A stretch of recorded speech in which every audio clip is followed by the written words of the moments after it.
Yes, Yuda sura ya 1 mstari wa 20 anasema mkijijenga juu ya imani yenu iliyo takatifu sana na kuomba katika Roho Mtakatifu.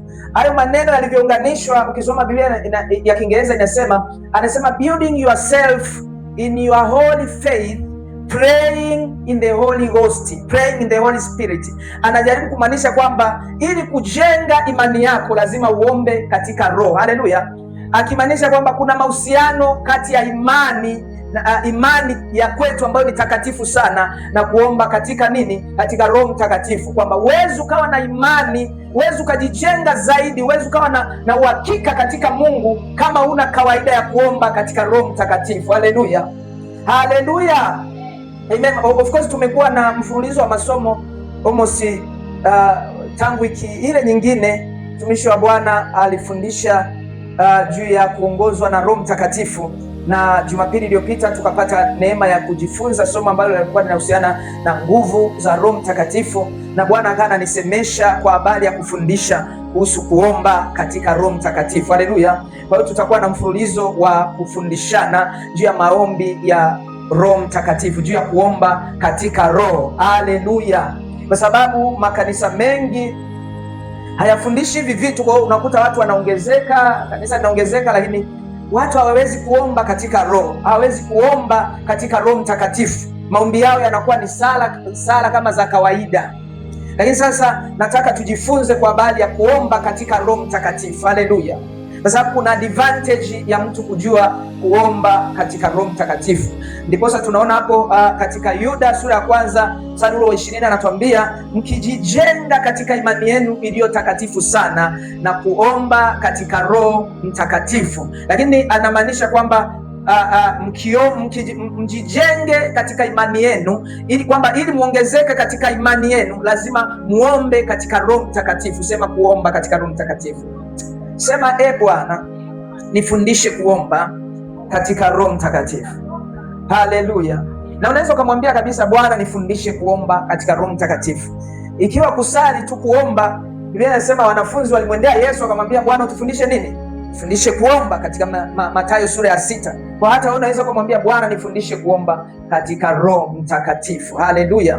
Kwa hiyo tunaona kuna relationship kubwa sana, kuna mahusiano makubwa kati ya kuomba katika Roho Mtakatifu na kujengwa katika imani. Kwa ili ujengwe katika imani, uongezeke, ukuwe na kuongezeka viwango vyako vya imani katika Mungu, ni muhimu sana ujue maombi katika Roho Mtakatifu. Haleluya. Haleluya. Haleluya. So maombi ya kuomba katika Roho ni maombi ambayo of course mtu anaingia kuomba, anaweza akawa anaenda kuomba akiwa amekata tamaa, akiwa ajui, hana uhakika wa kesho, hana uhakika wa nini kitatokea, lakini akiwa katikati ya maombi Mungu anamjulisha. Maana yake kuna imani inajengwa, Mungu anaanza kumwonyesha mambo gani yanaenda kutokea, kwa sababu Biblia inasema imani chanzo chake ni kusikia na kusikia hoja kwa neno la nani? La Kristo. Kukumbuka unapokuwa unaomba katika Roho, maana yake uzungumzi peke yako, sio tu unaongea wewe mwenyewe. Biblia inasema katika Korinto wa 1 sura 14 kwamba anayenena kwa lugha hasemi na watu, anasema na nani? Anasema na Mungu. Ukiwa unaomba katika Roho, manake unakuwa unaongea na Mungu, manake unakuwa unalisikia neno la Mungu. Kwa kama unalisikia neno la Mungu, unakumbuka neno la Mungu ndio chanzo cha nini? Cha imani. Kwa kuna imani inaanza kujengeka ndani yako. Haleluya.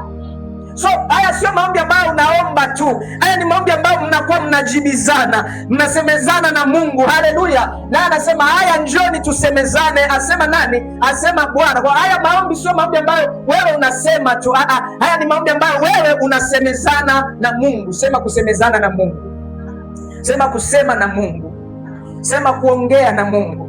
So haya ni maombi ambayo unaongea na Mungu, sio wewe tu unaongea. Unajua kuna maombi ambayo unaenda kuomba alafu unaona kabisa hapa ni mimi tu naongea. Haleluya. Mwambie jirani yako, jifunze kuomba katika Roho. Mwambie tena kuomba katika Roho. Haleluya. Haya ni aina ya maombi ambayo unaingia kuomba ukiwa huna matumaini, lakini katikati ya yale maombi ghafla nguvu inaingia ndani yako. Haleluya. Umewahi kuingia kwenye maombi, unaingia hata kuomba ujui kama utaomba, Ukiwa umeanza kuomba katikati ya maombi dakika kama 20, 15, dakika ya 30, unashangaa kuna nguvu inakuja ghafla. Badala hata ya kuomba unasikia kuna nguvu inaanza kuambia mshukuru Mungu. Unaanza kusema asante Yesu, asante Bwana. Maana kuna kitu kinakwambia kuna jambo tayari limetendeka. Haleluya! Yanaitwa maombi ya kuomba katika roho. Ni maombi ambayo mtu anaingia amekata tamaa, anatoka akiwa na matumaini. Anaingia akiwa haoni kesho, anatoka akiwa anaiona kesho nzuri. Anaingia akiwa amechoka, anatoka akiwa ametia nguvu mpya. Haleluya! It is called praying in the Holy Ghost, praying in the Holy Spirit, kuomba katika roho. Sema kuomba katika roho. Sema jioni ya leo naenda kuomba katika roho katika jina la Yesu. Haleluya, haleluya. Ni maombi ambayo unakuwa na conversation. Ni maombi ambayo sio tu wewe unaongea, ila Mungu anaongea na wewe. Mnazungumza, mnaongea na Baba. Haleluya, haleluya. So huwezi ukaingia ukatoka kwenye maombi haya ukiwa umekata tamaa. Unaruhusiwa kuingia kwenye maombi haya ukiwa umekata tamaa, ila uruhusiwi kutoka ukiwa umekata tamaa. Ukiona unaingia kwenye maombi umekata tamaa alafu unatoka umekata tamaa, maanake wewe hujasema na roho. Maanake wewe umeomba mwilini, hujaomba katika nani? Katika Roho Mtakatifu. Ukiomba katika Roho Mtakatifu unatoka ukiwa na tumaini. Haleluya, haleluya. Shalom, shalom, shalom. Haleluya. Shalom manake peace, manake amani. Yesu alivyoona bahari imechafuka, alivyomwamsha akasema peace be still. Akasema akatangaza kuwe na amani, akasema na kuwe shwari kuu, bahari katulia. Haleluya. Kwa katikati haya maombi ni maombi ambayo unakuwa unatamka vitu vinatokea. Sasa sio wewe tu unayetamka, unatamka kwa kusaidiwa na roho nani? Na roho wa Mungu. Sema kusaidiwa na roho wa Mungu. Haleluya, haleluya. Yes, nibadilishie mic yangu. Thank you. Haleluya, haleluya, haleluya. Kwa kusaidiwa na roho nani? Na roho wa Bwana. Hebu fungua na mimi kutoka katika kitabu cha Wakorinto wa kwanza sura ya 14 mstari wa 4. Alisoma kwa mjibu hayo hilo andiko la Yuda sura ya kwanza mstari wa 20 kwamba unaomba katika roho. Ukiwa unaomba katika roho unajijenga imani. Manake ni vigumu sana kuingia kwenye maombi alafu ukatoka umechoka. Walokole wengi wanatoka kwenye maombi wakiwa wamekata tamaa, ni kwa sababu wanaomba mwilini. Wanaomba kwa mawazo yao ya kibinadamu, kwa akili zao za kawaida, kwa hisia zao za kibinadamu. Ndio maana mara nyingi wamekata tamaa. Haleluya. Hawana uhakika na kesho yao. Hawana uhakika juu ya mambo ambayo yanaenda kutokea. Haleluya, haleluya, haleluya. Ukiona mtu amekata tamaa, manake haombi katika roho.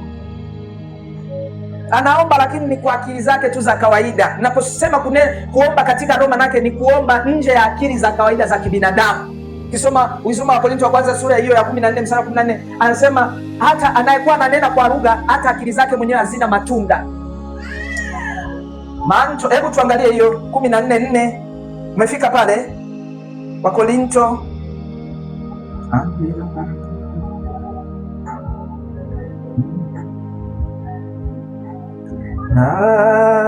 napenda nikae. Umefika Wakorintho wa kwanza 14 mstari wa 4, anasema hivi: yeye anenaye kwa lugha, hebu nirudie nyuma. Yeye anenaye kwa lugha ujijenga nafsi yake, ujijenga nafsi yake. Nataka hiyo yeye anenaye kwa lugha ujijenga nafsi yake. Biblia inasema anayekuwa naomba katika roho anakuwa anajenga nafsi yake. Haleluya. Manake nafsi yake inakuwa inajengeka. Tunaposema nafsi yake, manake huu ni mfumo. Nafsi manake ni mashine ya ufahamu wa mtu, maamuzi ya mtu, akili ya mtu, fikra za mtu, utashi wa mtu. Unapokuwa unanena kwa lugha, nafsi yako inajengwa. Kwa hiyo ni vigumu kukuta mtu amemaliza kunena kwa lugha alafu amekata tamaa. Amemaliza kunena kwa lugha alafu ana matumaini, manake nafsi yake haijajengwa. Naposema ujijenga nafsi yake, kwa Kiswahili cha sasa hivi kuna watu wanasema kuhusu afya ya akili. Mwae kusikia afya ya akili? Manake mtu, ukitaka kujua mtu ambaye hana afya ya akili au afya yake ya akili inazorota, anakuwa na msongo wa mawazo, anakuwa kama amechanganyikiwa. Lakini huwezi kuwa unanena kwa lugha maisha yako kabaki kama una msongo wa mawazo, una tumaini. Haleluya! Kwa sababu uko kwenye kunena kwa lugha unakutana na Yesu, na Yesu always maneno yake anasema msifadhaike mioyoni mwenu, mnamwamini Baba, niamini na nani? Na mimi. Huko anakupa tumaini, anakujulisha kwamba hata kama unapitia magumu hapa, kesho yako ni nzuri. Hata kama umekata, hata kama saizi mambo hayaeleweki, kesho ni njema. Mnamwamini Mungu, niamini na mimi, nyumbani mwa Baba mna makao mengi, kama sivyo ningewaambia. Anakujulisha. Haleluya! Huwezi ukawa unanena kwa lugha always alafu ukawa na mfadhaiko wa moyo.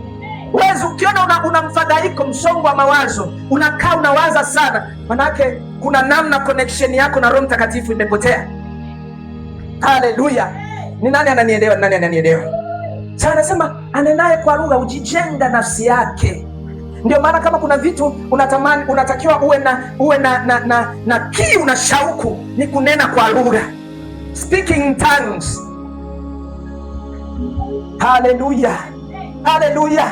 Ni wangapi wanatamani anene kwa lugha? Unatamani unene kwa lugha?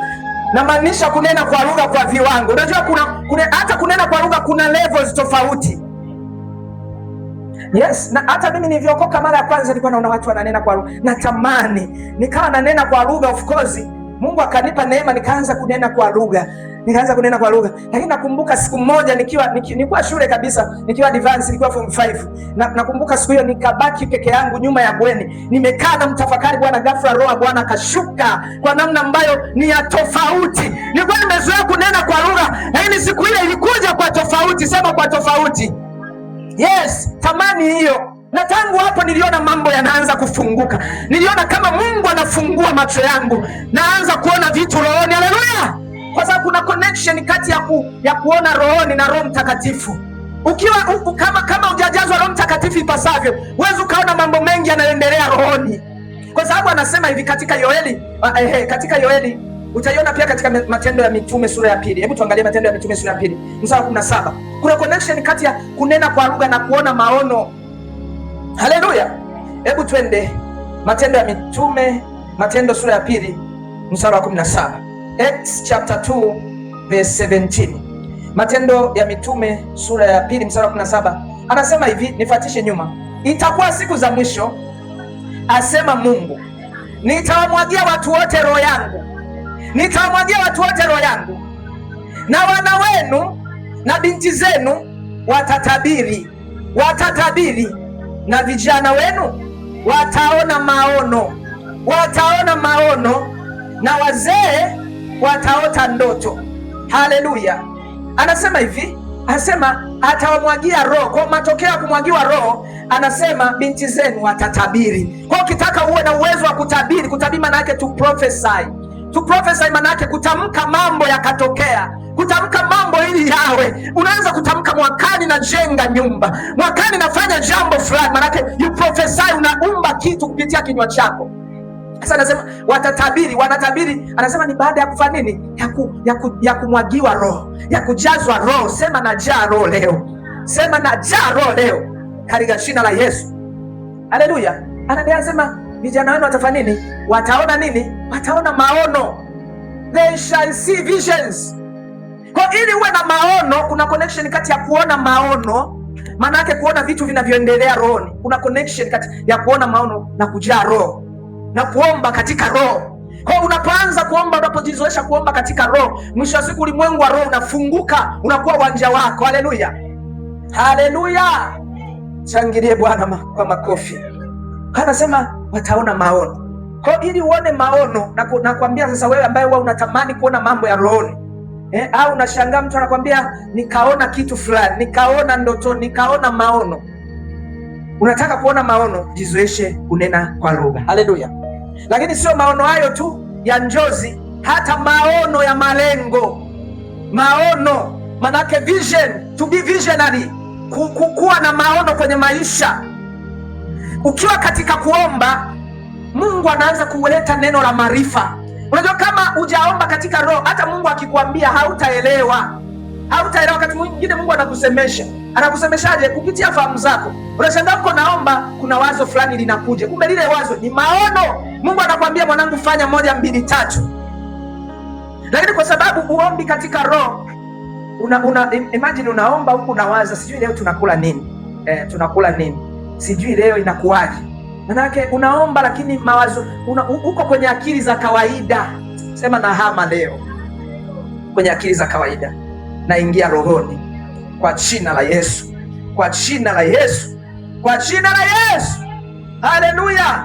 So anasema anaenenda kwa lugha asemi na watu, anajijenga nafsi yake. Haleluya, haleluya. Kwa uwezo ukawa unatoka kunena kwa lugha kabisa, kuomba rohoni, kwa namna ya rohoni, alafu ukatoka ukiwa na mashaka. Kwa nini? Tumeona imani chanzo chake ni kusikia neno la nani? La Mungu. Na kwenye kuomba ile kunena kwa lugha unakuwa unasema na nani? Na Mungu. Hebu tuangalie Wakorintho wa pili pale. Turudi pale Wakorintho wa pili sura ya 14 mstari wa pili. Wakorintho 14 mstari wa pili. Korinto wa kwanza sura ya 14 mstari wa pili. 1, 2, 3 twende. Maana yeye anenaye kwa lugha hasemi na watu, bali husema na Mungu, maana hakuna sikiaye, lakini anena mambo ya siri katika roho yake. Haleluya, haleluya. Turudie tena pamoja, 1, 2, 3 twende. Maana yeye anenaye kwa lugha hasemi na watu, bali husema na Mungu, maana hakuna asikiaye, lakini anena mambo ya siri katika roho yake. Anasema anenaye kwa lugha hasemi na watu, anasema na nani? Na Mungu. Hivi wewe mtu anayesema na Mungu, unaweza kutoka kusema na Mungu alafu ukatoka unawaza madeni?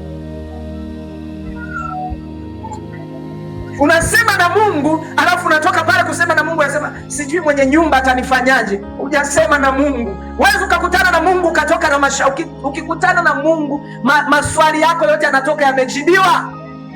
Unatoka ukiwa tayari unajibu la kila kitu. Haleluya, haleluya. Sema leo nasema na Mungu, nasema na Mungu katika jina la Yesu.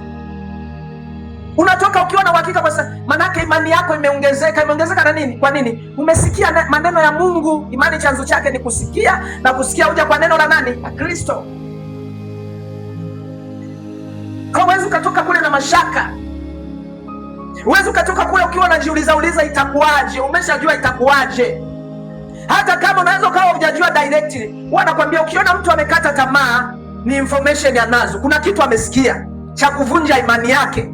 Na wakati mwingine hajakisikia kwenye ulimwengu huu wa mwili. Unajua kuna ulimwengu wa mwili, kuna ulimwengu wa roho. Mtu anaweza kalala usiku kabisa akaletewa taarifa, alafu akaamka azikumbuki zile taarifa, ila amekata tamaa tayari. Kwa sababu kuna information amepokea. Kuna taarifa nazo. Haleluya. Kwani Biblia inasemaje kwa habari ya Farao? Biblia inasema Farao aliota ndoto.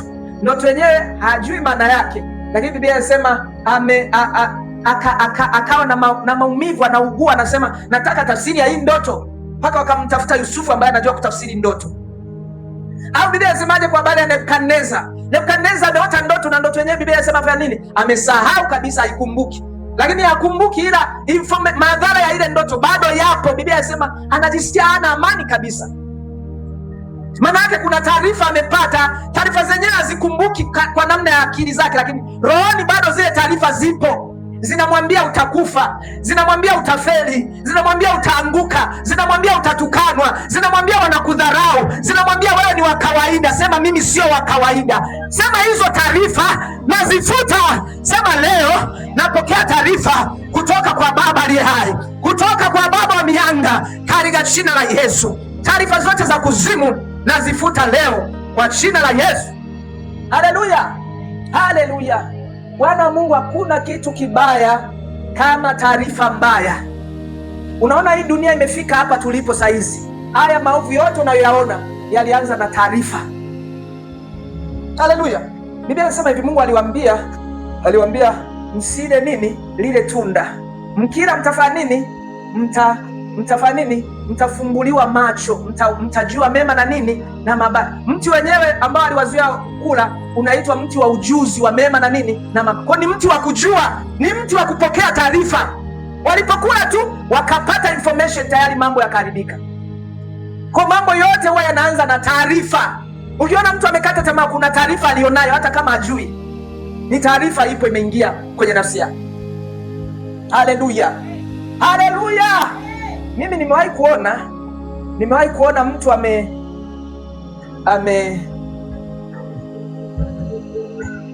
amekata tamaa kwa sababu ameambiwa anaumwa. Haleluya, haleluya! Kwenye afya pia, kwenye afya kuna aina ya tiba tunaita therapeutic counseling. Therapeutic counseling maanake kwa Kiswahili inaitwa ushauri nasaha. Sema ushauri nasaha. Ni tiba ambayo inatokana na kusikiliza maneno. Yaani unasikia maneno tu unaanza kujiona kumbe siumwi. Haleluya, haleluya! Kwa mauti ni maneno na uzima ni nini? Ni maneno. Ndio maana Biblia inasema katika Mithali 18 mstari 21, mauti na uzima huwa katika uwezo wa nini? Wa ulimi. Haleluya! Naweza kwenda nje ya mada, lakini mada yangu ni kwamba unapokuwa unaomba katika roho unazungumza na Mungu. Kwa unapokuwa unazungumza na Mungu, manake kuna vitu Mungu anakuambia, kuna information Mungu anakuambia mwanangu, hapa unavuka tu, hapa ni sasa hivi tu, jipe moyo, kesho yako haitakuwa hivi, kesho yako ni kubwa. Haleluya! Unasema na Mungu anakusemesha, na Mungu hawezi kukusemesha mambo ya kukukatisha tamaa. Haleluya! Kama mtu anakusemesha mambo alafu natoka pale umekata tamaa, manake hakuwa Mungu yule. Mungu anakufanya ujisikie kumbe, wow, kumbe kesho yangu ni kubwa, kesho yangu ni nzuri. Haleluya! Na ndio maana kadiri unavyo interact na Mungu kwenye neno, kwenye maombi, kusikiliza neno lake, kutafakari, ndivyo unavyozidi kuongezeka, ndivyo afya yako inazidi kunawiri. Haleluya, haleluya! Yaani kama huja interact na neno la Mungu, ndio maana kuna watu wanakula vizuri, wanakula milo mizuri, 3 square meal, milo mitatu asubuhi, wengine milo 4 asubuhi, breakfast, anakula dinner, anakula lunch, anakula dinner, anakula supper, anakula milo 4, lakini afya haipo. Haleluya, haleluya! Ni kwa sababu kuna information anazo. Sema leo, kila taarifa mbaya, kila taarifa ya mauti niliyoipokea ndani ya nafsi yangu, leo naifuta kwa jina la Yesu. Kila taarifa ya uharibifu iliyoingia ndani yangu ikaleta mauti, leo naifuta kwa jina la Yesu, kwa jina la Yesu, kwa jina la Yesu. Naiondoa ile taarifa kwa jina la Yesu. Haleluya! Kuomba katika roho. Sema kuomba katika roho. Sema tena kuomba katika roho. So kuomba katika roho, dimension mojawapo ya kuomba katika roho ni kunena kwa lugha. Kunena kwa lugha. Haleluya! Mwambie jirani yako, tamani kunena kwa lugha. Haleluya! Mimi nampenda Stella. Stella siku moja anamwambia mama yake, mwambie babu anifundishe to speak in tongues. Mwambie anifundishe kunena kwa lugha. Anatamani. Mwambie jirani yako, hata wewe tamani kunena kwa lugha. Kuna vitu hautavipata kama hujanena kwa lugha. Kuna vitu hautavipata kama hujabatizwa na Roho Mtakatifu.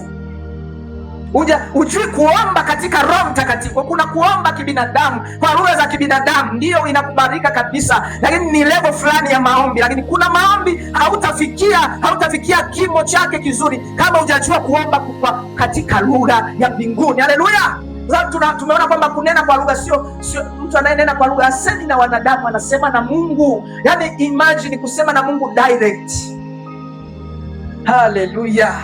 Ni wangapi wananielewa? Nipungie mkono kama wananielewa. Thank you Jesus. Kunena kwa lugha, kuomba katika roho. Sasa hiyo kiu ya Stella alionayo, hiyo ndio nilikuwa nayo. Na mara nyingi ili upate hiyo neema lazima uwe na kiu na njaa. Nasema ili wenye kiu na njaa ya nini? Ya haki. Unatamani mambo mazuri. Nasema kama watoto wachanga, yatamanini maziwa yasiyogoshiwa. Haleluya. Unatamani vipawa. Nasema tamanini vipawa vya rohoni. Vipawa vya rohoni. Kwa sababu nena kwa lugha ni moja kati ya karama 9 za roho. I think siku moja Mungu akitupa neema tutajifunza. Haleluya, haleluya. Kwa ile kuwa unanena kwa lugha kunasababisha unajengwa, na ndio maana Paulo alifika hatua akaenda beyond, akasema mtu akiwa ananena awepo mtu wa kutafsiri, kwa sababu vile vitu vingekuwa vinatafsirika Ni kwa sababu hata wale watafsiri wa karama, kwa sababu hata kutafsiri lugha ya rohoni ni karama pia, ipo kabisa, inaitwa karama ya kufasiri lugha. Vile vitu vingejenga kanisa, sio kawaida, kwa sababu ni maneno ambayo yanakuwa yanatoka direct kwenye kiti cha Mungu. Haleluya, haleluya. Kwa mojawapo ni kunena kwa lugha, lakini nyingine ni kuugua katika roho. Sema kuugua katika roho, kuugua katika roho. Kwa kuna maombi ya kunena kwa lugha, lakini kuna maombi yanaitwa maombi ya kuugua katika roho, groaning in the spirit. Hebu tuende Matendo ya Mitume Warumi sura ya 8 mstari wa 26, nikuonyeshe kitu. Warumi sura ile ya 8 mstari wa 26. Warumi sura ya 8 mstari wa 26. Umefika Romans chapter 8 verse 26. Warumi sura ya 8 mstari wa 26. Umefika Umefika 1 2 3, twende pamoja. Turudie tena. Kadhalika Roho naye hutusaidia udhaifu wetu. Kwa maana hatujui kuomba jinsi tupasavyo. Lakini Roho mwenyewe hutuombea kwa kuugua kusikoweza kutamkwa. Rudia hapo mwishoni. Lakini Roho mwenyewe hutuombea kwa kuugua kusikoweza kutamkwa. Rudia tena. Lakini Roho mwenyewe hutuombea kwa kuugua kusikoweza kutamkwa. Haleluya, haleluya. Anasema kadhalika hatujui kuomba jinsi itupasavyo. Watu wengi wanasema vibaya hilo neno. Biblia inasema haisemi hatujui kuomba. Kuomba tunajua. Ndio maana hata wewe unafanya nini? Unaombaga, si ndio si ndio? Lakini anasema tunajua kuomba, ila hatujui kuomba jinsi itupasavyo. Maana yake hatujui kuomba kwa usahihi. Hatujui kuomba kwa nini? Kwa usahihi. Lakini anaongeza, anasema Roho mwenyewe hutuombea kwa kuugua kusikoweza kutamkwa, with groanings that cannot be uttered, kusikoweza kutamkwa. Hii ni aina ya maombi ambayo unakuwa unasikia mzigo, lakini hata kutamka kile unachokisikia huwezi kutamka, ila unasikia ndani unaugua, unasikia kama machozi hivi, unasikia kuugua kutokea ndani. Haleluya, inaitwa kuomba kwa kuugua. Naongea na wewe kwa sababu watu wengi hapa huwa wanaomba hivi alafu ajui maana yake nini. Na wengine wamenipigia simu wanasema, mchungaji, yani mimi nasikia tu nataka kulia, lakini sijui kuna nini. Anasema karibia wiki yote nasikia naamka, najisikia kuomba, lakini nikianza kuomba nahisi machozi, nahisi kuugua. Ni Roho Mtakatifu anakuwa anakuombea. Haleluya, mshangilie Bwana. Mungu wetu ni wajabu sana. Yani akakupa kabisa na teknolojia ya roho kwamba anaweza akakuombea kwa kuugua. Yaani wewe unachohitaji hapa ni kuchochea, kwa sababu hawezi kukuombea ukiwa tu haujachukua hatua, umeamua kulala au umeamua kukaa pale tu. Huwezi ukasema si anatuombea kwa kuugua, ngoja nikae tu nimwache aniombee.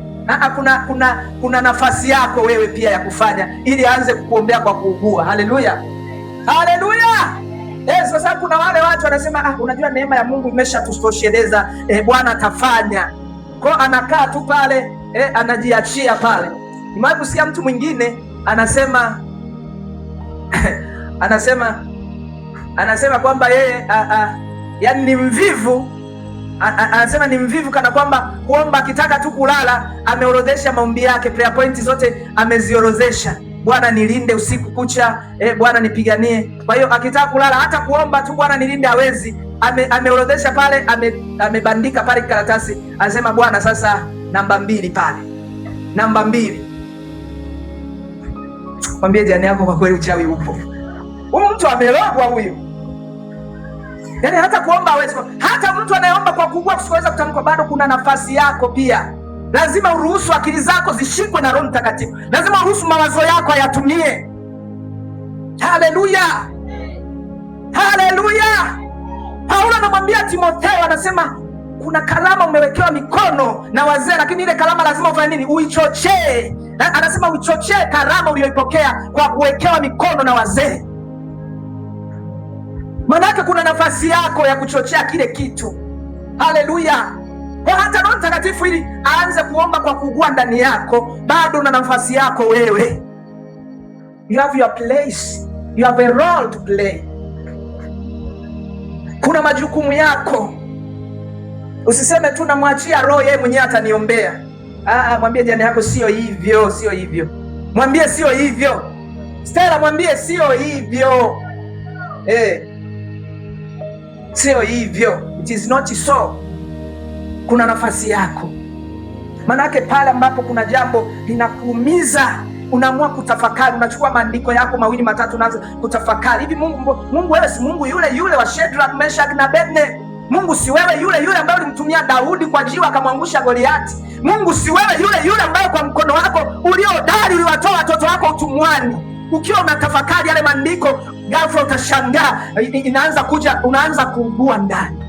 Nakumbuka juzi ni wiki iliyopita nikiwa kwenye maombi, ghafla kwenye maombi, yani nikiwa tu kwenye maombi, nikiwa naomba na tafakari, ghafla kuna picha, ni picha yangu tu ya zamani, ni picha ambayo nikapicha kadogo tu kako pale, kalikuwa dirishani.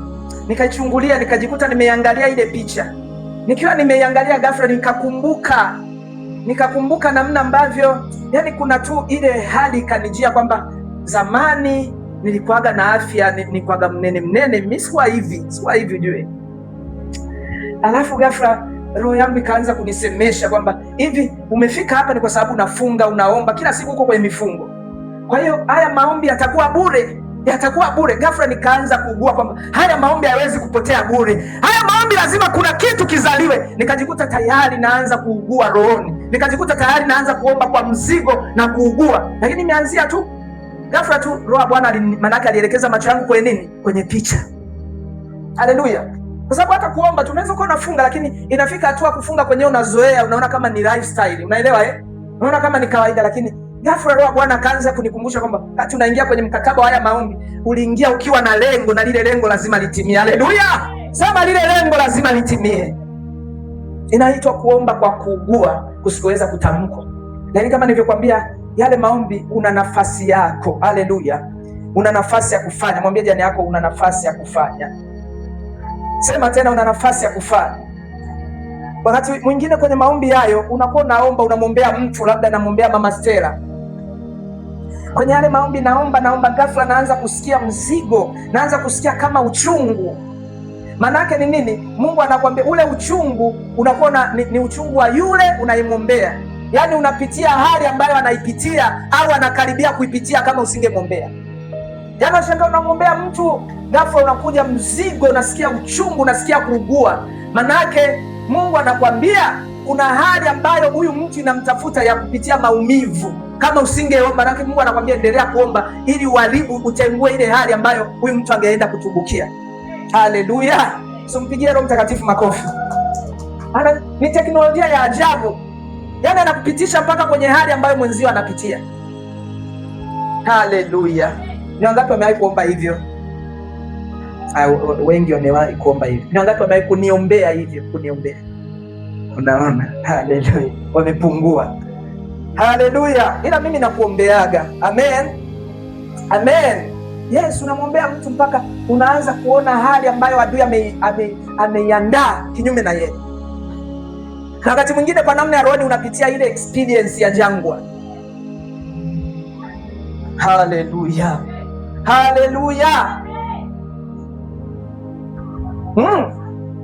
Haya ni mambo ya Roho Mtakatifu. Na mara nyingi ukiona uchungu wa namna hiyo, kuna kitu kinataka kuzaliwa. Haleluya. Kwa sababu kabla ya mama mjamzito kujifungua huwa anapitia hali ya nini? Ya uchungu au utungu. Kwa kuna kitu kinakuwa kinataka kuzaliwa. Kwa inakubidi uombe ili kile kitu kizaliwe. Kwa sababu mwanamke pia anaweza akapitia uchungu, lakini kama hata sukuma mtoto anaweza akamuua. Anaweza mtoto asizaliwe japo alipitia uchungu. Kwa kuomba manake ni kusukuma mtoto atoke, kufanya kile kitu ambacho kinataka kuzaliwa kizaliwe. Haleluya.